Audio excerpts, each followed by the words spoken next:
Welcome back. Twitter has temporarily closed its offices after a new wave of resignations hit the company. Twitter's internal communication system was flooded with farewell messages. A few days ago, Elon Musk had issued an ultimatum asking employees to commit to a hardcore work environment or take the exit, and many employees seem to have chosen the second option. Archana Solanki rounds up all the action in Twitter over the last few days. Elon Musk at his cryptic best. A tombstone carrying the Twitter logo, followed by one carrying a skull and crossbones emoji.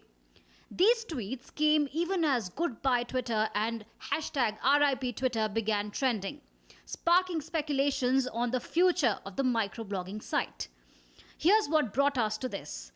Over the last 24 hours, the Twitterverse descended into chaos after Musk issued an ultimatum to all employees to either commit to a hardcore culture of long working hours or resign. An overnight mail to employees said those who did not agree would receive an offer of severance. The Musk's way or the highway approach triggered a wave of resignations at the company, across departments and strata, with internal Slack messages showing engineers and other employees posting goodbye messages. But Musk's cleanup operation did not end there. He followed it up with an email warning managers that they could be fired for allowing employees to work remotely if those employees do not prove, in his view, to be excellent or exceptional. While the world digested this latest development, came word that Twitter has shut its office buildings till the 21st of November. No reasons were given. For Musk, however, it seemed to be business as usual. All right, let's now go across to Manish Maheshwari, former CEO at Twitter India, Paul Bernal, IT law professor from UEA Law School, also joining us. Manish, if I can begin with you first. You have been writing about what's happening at Twitter, and you recently wrote the consequences of not having a distinction between content creators and consumers on the platform. How could this make or break Twitter? Yeah, so as I wrote in my article, Twitter is a two-sided network where you have people who create content, people who are eminent personalities who share their opinion, and you have people who follow them and sort of generate or consume content. And for this whole two-sided network to work, it is very important to have that distinction so that people who are eminent have a reason to be on the platform versus sharing their knowledge or their views somewhere else. And people on the other side who are the consumer of content need to have a very clear way of knowing who they are following, and also ensure that they are able to, sort of show their love and followership to the people that they care about. And that's the genesis of how Twitter came into being, right? It's almost like saying that if you remove the distinction between sellers and buyers on Amazon, would Amazon still be Amazon, right? I mean, so you have to go down to that level, saying, how do you preserve and also strengthen this two-sided network? Otherwise, Twitter could go down the same way as, say, MySpace or, say, Orkut in the olden times, right? So there is, just as network effect become better and stronger as more people join, they can also suffer from exponential decay as people start leaving. And that is my biggest fear, that if that is not taken care of, things can be very bad for Twitter. Right, that's an important point because very soon and towards the end of November, they will be launching the $8 subscription service for the blue tick, which really opens it up for everyone. Professor Paul, if I can get you in at this stage, you have been tweeting extensively about what's happening at Twitter, and you have said that he does not understand what it takes to make Twitter work. Over the last few days, there have been very clear messages from Elon Musk's team that everyone must work from office, they must commit to a hardcore work culture, long, intense hours at work, and if they cannot accept this pledge, they must leave. And we've seen a large number of exits as well. And some of the key members of the design team for the blue tick subscription service have also moved on. What could this really lead to? Do you think Elon Musk will have an answer to what's happening and how to control things when you have such key people leaving? So I wrote quite a lot about 2 weeks ago when this first thing came through, and almost everything that I've said so far has seemed to come true. That is, he doesn't seem to appreciate the differentiation that Manish made clear between the people who are kind of valuable in terms of what they contribute, and the other people who make it a community. And he talked about lords and peasants wanting actually to downgrade the people who are actually the core to how Twitter really works from a community perspective. And at the same time, he seems to be taking it apart at an engineering level. That is, he's simply removing a lot of the people who keep Twitter going. And in essence, what Twitter needs to do in practice, what it's done in the past, is have a simple functional service that people can use, that's attractive to the kind of content creators, the kind of, you might call them the stars, the celebrities, but also the journalists, because it's really important that the journalists are part of what makes Twitter work. They just want to be able to use it. And the other people just want to be able to follow those people, get the news in fast time, get the celebrity stuff in fast time, and so on. And if the engineering falls down because he's fired or forced out most of the engineers, then that stops working.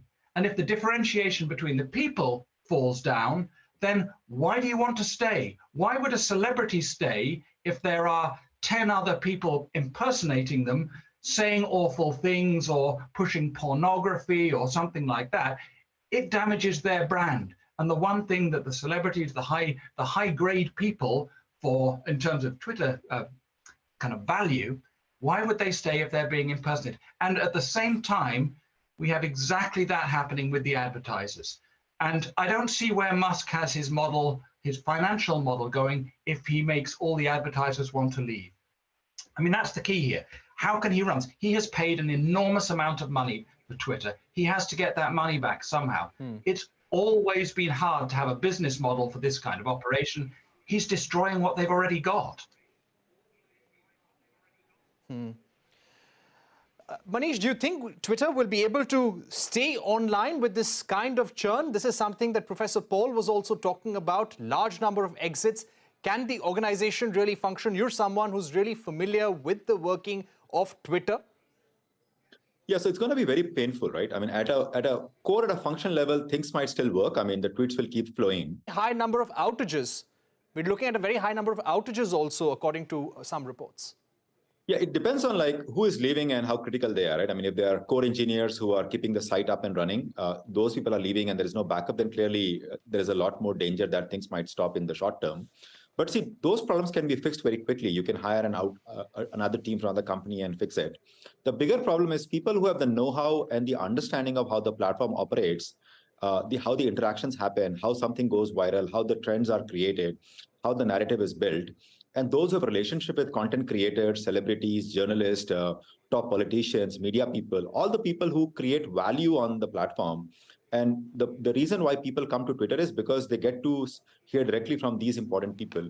Now, if people who have those relationships and those know-how, they leave, then building that back up will take time, right? You can't just assume that just because platform is there and it's up and working, all the important people will be there. I mean, there are so many great apps out there. There's a reason why the network effect is benefiting Twitter, and that there's a reason why all the important people find it necessary to be on this platform. If that reason goes away, then very quickly it can be an exponential decline for the platform. The other thing which is very concerning is this whole ultimatum that Elon gave to the employees that either show up at the office or your resignation is accepted.